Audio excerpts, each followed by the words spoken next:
नमस्कार साथियों, बहुत बहुत स्वागत है आपका नरेंद्र दान चार निःशुल्क क्लासेस में। तो उम्मीद करता हूँ आप सभी अच्छे होंगे। और पिछले जो क्लास थी उसमें गलती से मीरा और रसखान भूल गए थे, क्योंकि वो रिकॉर्ड हुई थी, उसका डिलीट हमने कर दी थी, फिर भूल गए थे। तो आज की क्लास थोड़ी वापस बैक जाती है। राम भक्ति चल रही थी, उससे पहले ये क्लास बंक मार दी हमने। तो आज हम मीरा और रसखान करेंगे ताकि क्लियर हो जाए। उसके बाद कल से वापस जो राम भक्ति काव्य में प्रवृत्तियाँ पड़ी थी उसके आगे चलेंगे। तो सबसे पहले आप सभी साथियों का एक बार फिर से अभिनंदन है। डिस्क्रिप्शन में टेलीग्राम लिंक दिया हुआ है, टेलीग्राम चैनल जरूर ज्वाइन करें ताकि कोई भी सूचना वगैरह आपको मिलती रहेगी।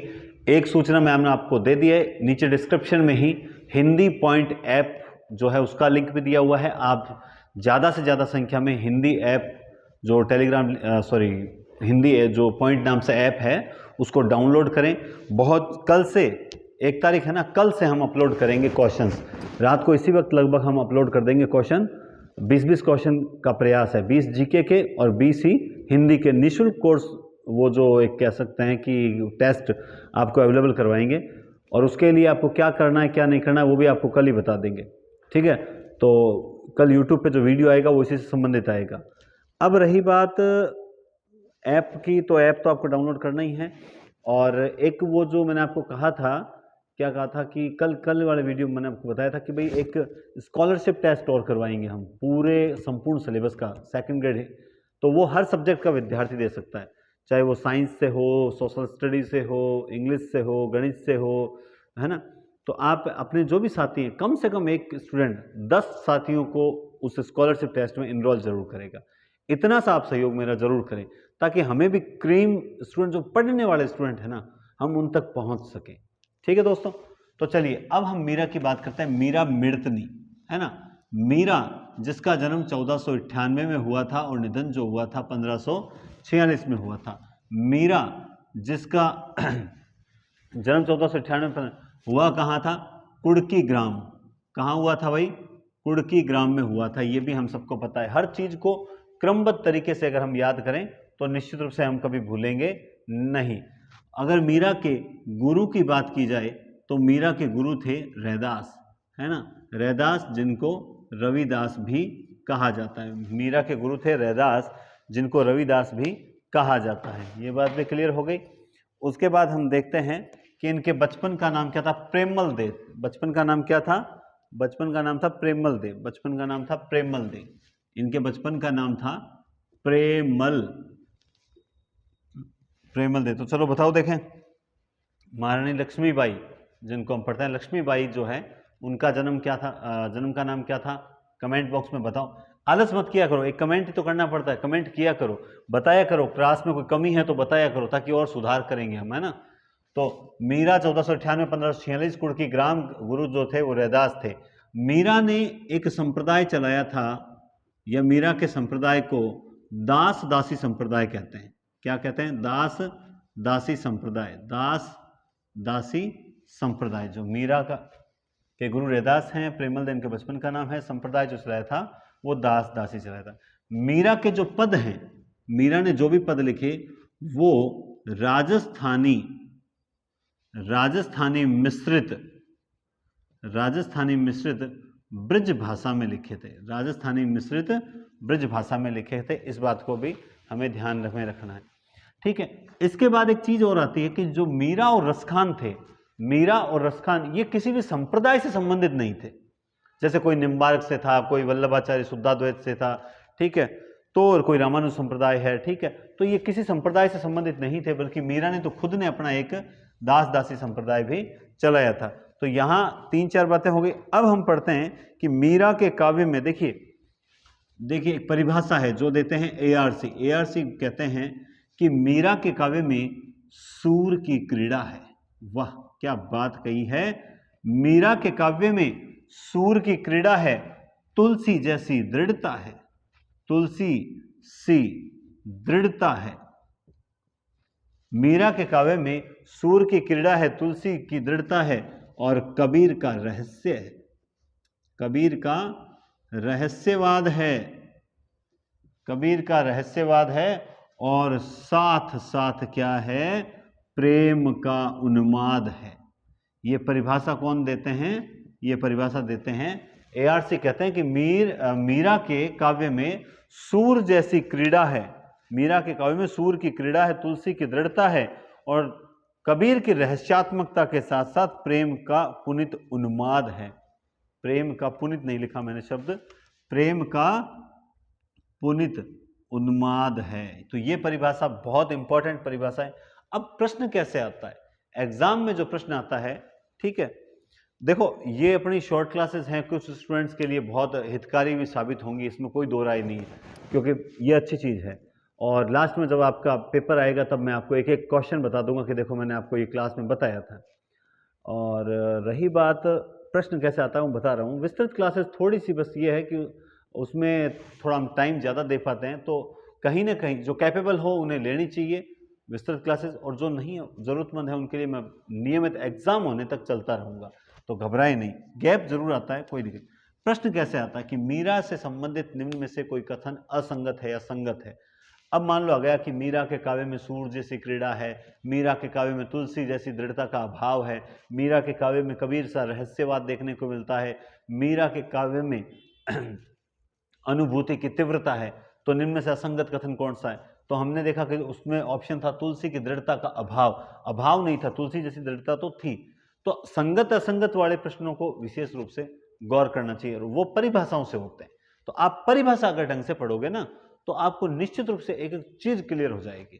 जैसे कल मैंने आपको राम भक्ति काव्य स्टार्ट करवाया, तो मैंने आपको बताया कि राम भक्ति काव्य में आदर्शवादी परंपरा देखने को मिलती है, मानवतावाद की स्थापना, समन्वय की भावना देखने को मिलती है, जो आगे चलकर हमें कहाँ देखने को मिलेगी, द्विविध युग छायावाद में मिलेगी।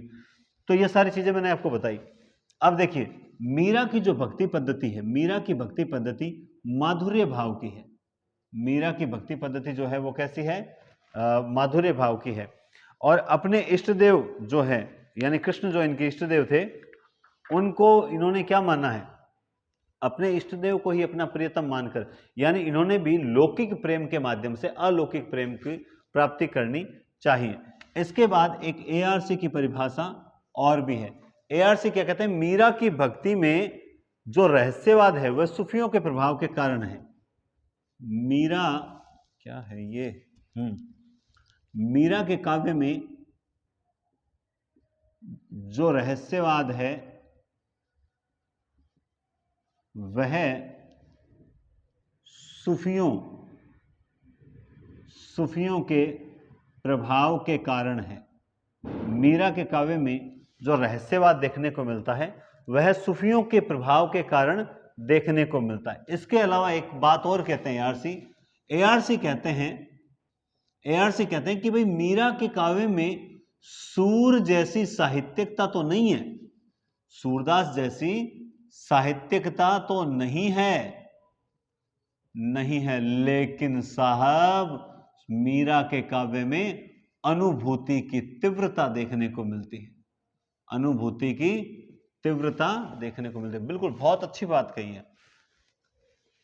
मीरा के काव्य में क्या है?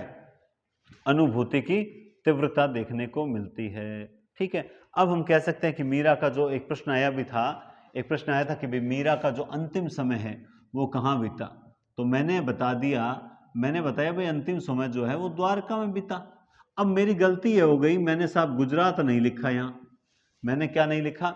गुजरात। और एक मैडम का, तब ये प्रश्न आया था तब की बात बता रहा हूँ, एक मैडम का मैसेज आया कि सर आपके कारण मेरे एक प्रश्न गलत हो गया। मैंने कहा भाई कैसे हो गया गलत?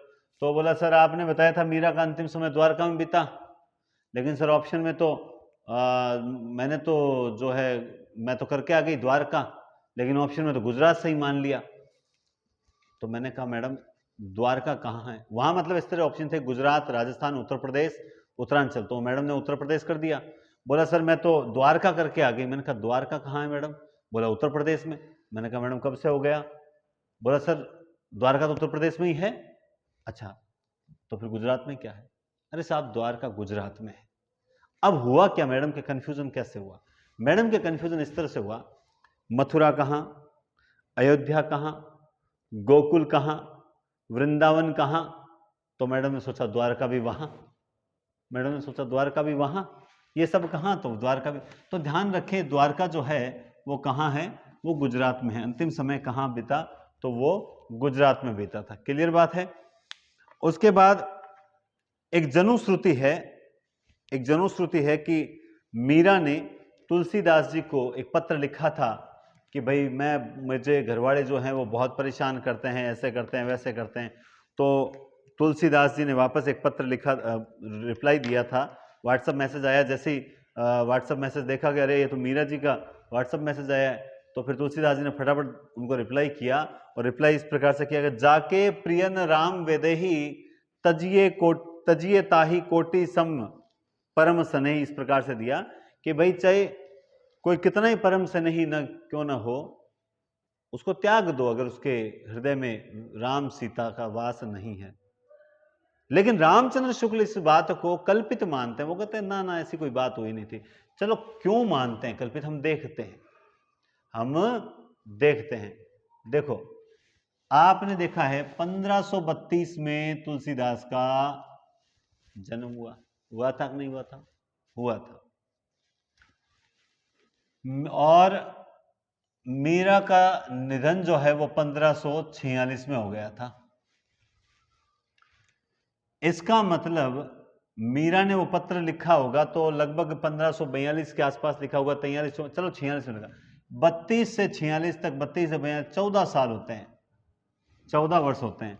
अरे यहां इस उम्र में तो तुलसीदास जी खुद ही क्या है, रत्नावली के पीछे भटक रहे थे, है ना।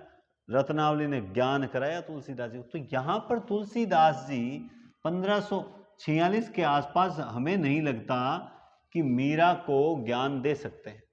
तो तर्क संगत नहीं माना है, कल्पित माना है रामचंद्र शुक्ल ने। तो शायद इसी कारण से जन्म काल मैच नहीं बैठता है कि भाई 1546 में मीरा जो है वो द्वारकाधीश जो मंदिर है, रणछोड़ दास जी की जो मंदिर मूर्ति है उसमें समाहित हो चुकी थी। तो मीरा जी जो हैं वो कैसे पत्र लिख सकते हैं? तो उन्होंने तर्क के आधार पर माना है, और मुझे लगता है जहां तक ये सही बात है। इनकी प्रसिद्ध पंक्तियां भी आप सबको पता है, बसो मेरे नैनन में नंदलाल, मोहनी मूरत श्यामली सूरत, नैना बने विशाल, विरहणी बावरी सी भई ऊंची चढ़ी, अपने भवन में टेरत दई। ये प्रसिद्ध पंक्तियां भी किसकी है? ये है मीरा की। तो 1498 से 1546 कुड़की ग्राम में जन्म हुआ था। ये वर्तमान नागौर की बात हो रही है।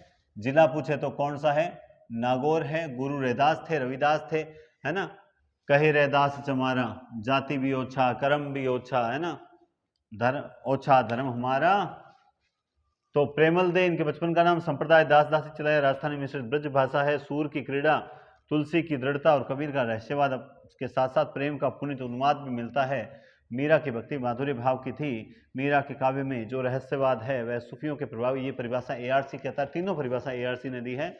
एआरसी कहता है सूर जैसी साहित्यिकता तो नहीं है मीरा के काव्य में, लेकिन अनुभूति की तीव्रता विद्यमान है।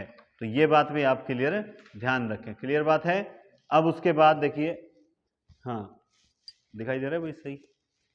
आज सुबह वाले में ब्लर हो गया था, ब्लर नहीं होना चाहिए। चलिए,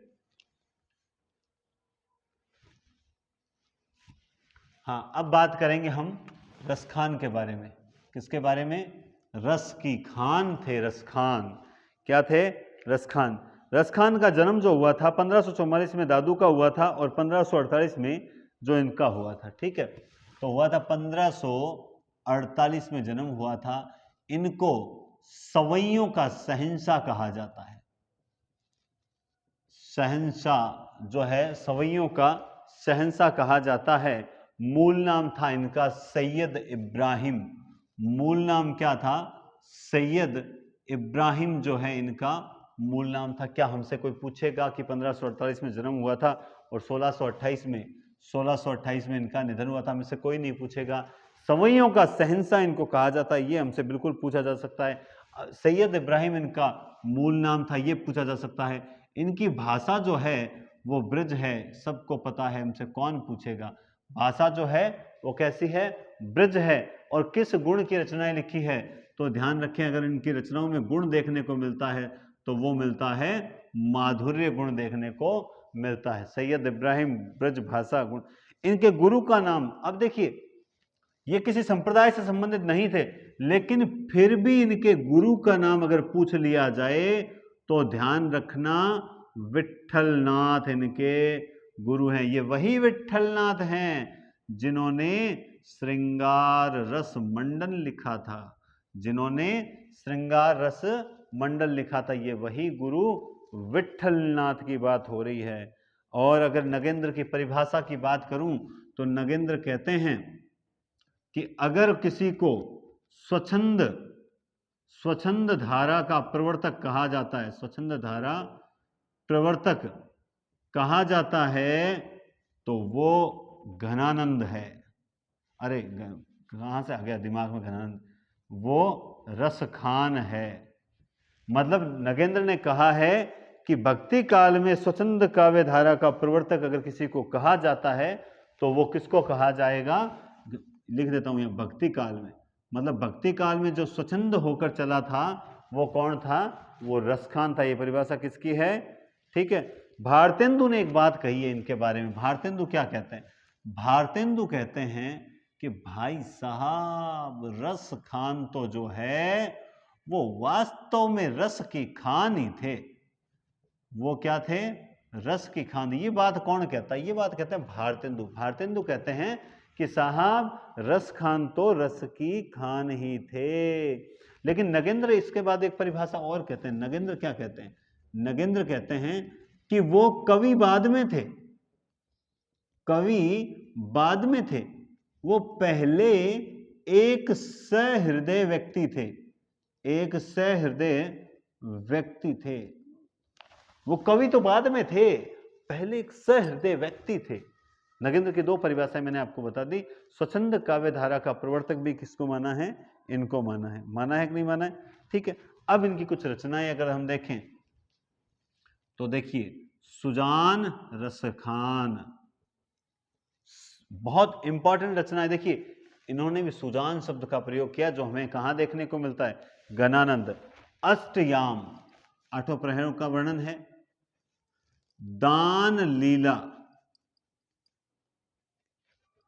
दान लीला, सुजान रसखान, अष्टयाम, दान लीला। एक और लिख लो, 1614 वाली रचना है प्रेम वाटिका। कब लिखी थी, 1614, 1628 में निधन हुआ था, उससे पहले प्रेम वाटिका, ठीक है। इसके बाद है, देखिए एक बात और, हाँ भारतेंदु की एक पंक्ति और है, भारतेंदु एक पंक्ति और है कि इन मुसलमान जनन पर, इन मुसलमान जनन पर कोटिक हिंदू वारी, कोटिक हिंदू वारी। ऐसे मुसलमान जनों पर करोड़ों हिंदुओं को भी मैं वार देना चाहता हूं। इन मुसलमान जनन पर कोटिक हिंदू वारी है।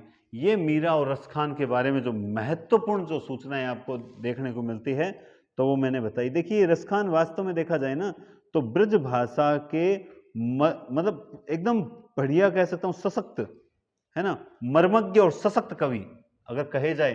मान लो सीधा पूछ लिया कि ब्रज भाषा के मर्मज्ञ व सशक्त कवि, सशक्त कवि जो हैं वो कौन है, तो याद रखना मर्मज्ञ व सशक्त कवि कौन है, वो हैं रसखान।